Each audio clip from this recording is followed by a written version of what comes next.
So unless you're living under a rock, Boris Johnson has gone, Mr. Tumble of politics. Fwah! It's time to sign. Fwah! Do you know the sign for me has left?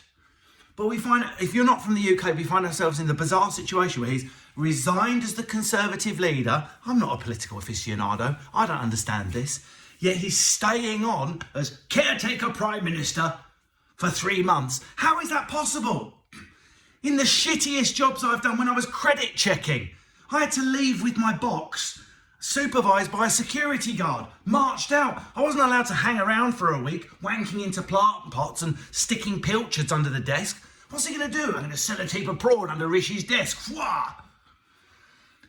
I mean, try being a nurse or a teacher or working in a restaurant or a supermarket. I have resigned, but I thought I'd just hang around in the staff room and use the facilities for 3 months. How does that make sense? How can we trust someone who's just been forced to resign when everybody hates them? How can we trust them to do the job properly when they've been left behind in the office? Oh, just press this button now. I've always wondered what it fucking did. Fwah! Oh, I've started a nuclear war. Fuck it. Doesn't matter. Banter. She's in a plant. Pilchard. That's what's going to be going on. Hanging around at a party that's finished. What a tragic wanker. Party's still going. No one leaves. My friends are still here. I'm still in charge. I'm still the dude. Wah! Wah! Wah! I'm struggling to get my head around it. I can't think of another profession on earth where you're allowed to resign but walk around the office for 3 months. And this isn't just any job. This is the job that is the boss of literally all our jobs.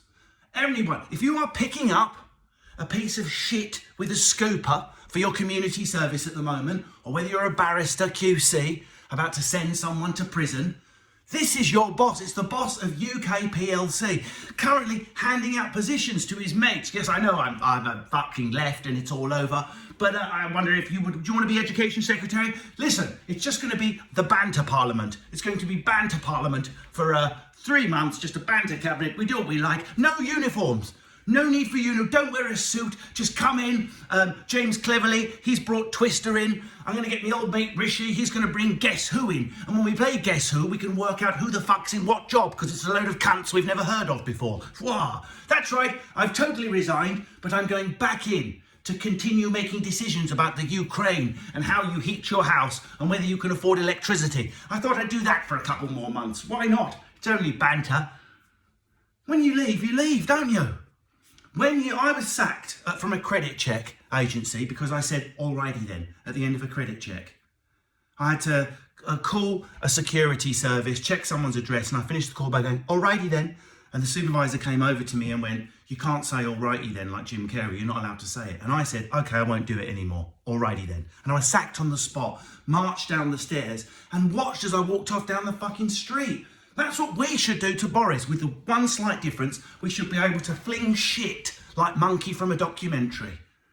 He was downing a vol au vent while I was not able to attend a funeral of someone in their 90s who I loved. He was eating a vol au vent and laughing at a granddad's death. Fuck him. Ta-ta. And by the way, if you think this is a vote of confidence for that other stain, Keir Bellin Starmer, you're wrong.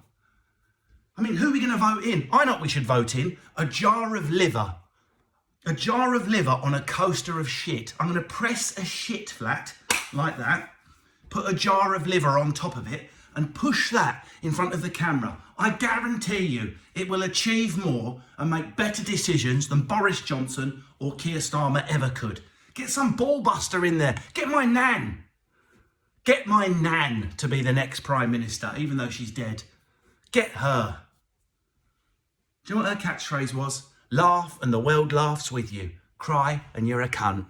That's the only reason I'm not crying, although the person who has just resigned is indeed a massive cunt.